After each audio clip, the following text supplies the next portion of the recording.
இந்த சென்னை மாநகராட்சியே நம்ம 300க்கும் மேற்பட்ட நிலையம் நடத்திட்டு இருக்கோம். அதே மாதிரி அரசே வந்து ஒரு நாளைக்கு 6 லட்சம் புறநோயாளிகள் 70,000 உள்நோயாளிகள் தான் பார்த்துட்டு இருக்க நிலையில் தமிழ்நாட்டில் மட்டும்தான் ரொம்ப ரோபஸ்டா பப்ளிக் பிரைவேட் பார்ட்னர்ஷிப்னு இருக்கு. அதுல குறிப்பாக நமக்கு மிகவும் கவலை அளிக்கக்கூடியதுன்னா எல்லாருமே வந்து தொற்று நோய்கள் பத்தி ஒரு விழிப்புணர்வு இருக்கு. ஆனா இந்த சர்க்கரை நோய், ரத்த அழுத்தம் போன்ற நோயை பத்தி விழிப்புணர்வு இல்லாத காரணத்தினால் பலர் வந்து தனக்கு இல்ல அப்படின்னு டினைல்ல இருக்காங்க.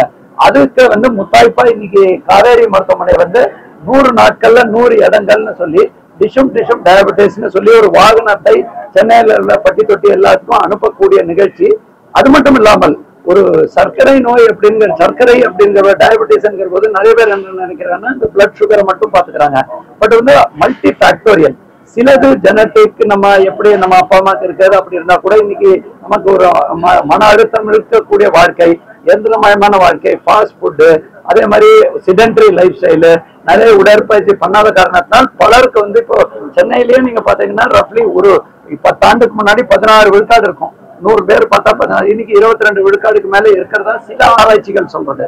சோ இதை நம்ம ரிவர்ஸ் பண்ணி இன்னும் மக்களுக்கு வராமல் தடுக்கிறதுக்காக இந்த வாகனத்தை அவங்க அனுப்பும் பொழுது அங்கேருந்து அந்த மாதிரி டினைல்ல டெஸ்டே பண்ணிக்காதவங்க திருப்பி இங்க வரும்போது எல்லா வகையான டெஸ்டும், கிட்னி பாதிக்கலாம், லிவர் பாதிக்கலாம், இல்ல நரம்பியல் ரீதியில பாதிப்பு இருக்கலாம், கண் ரீதியல் பாதிப்பு இருக்கலாம், இல்லையா மற்ற இதயம் பாதிக்கலாம். அந்த மாதிரி அனைத்து பாதிப்புகளையும் ட்ரீட் செய்வதற்கான ஒரே இடத்தில் வசதிகளையும் அவங்க காட்டினாங்க.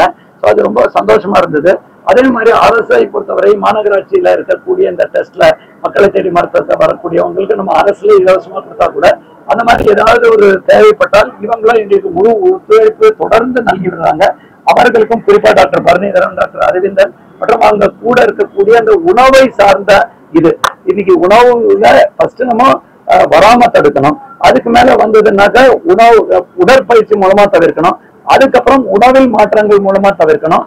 கடைசியா தான் மருந்துக்கு போகணும். ஸோ அந்த கன்செப்ட்ல எல்லாத்தையும் அவங்க வச்சதுக்கு இவங்களுக்கு என்னோட பாராட்டுகள். தொடர்ந்து மற்ற பணிகளுக்கு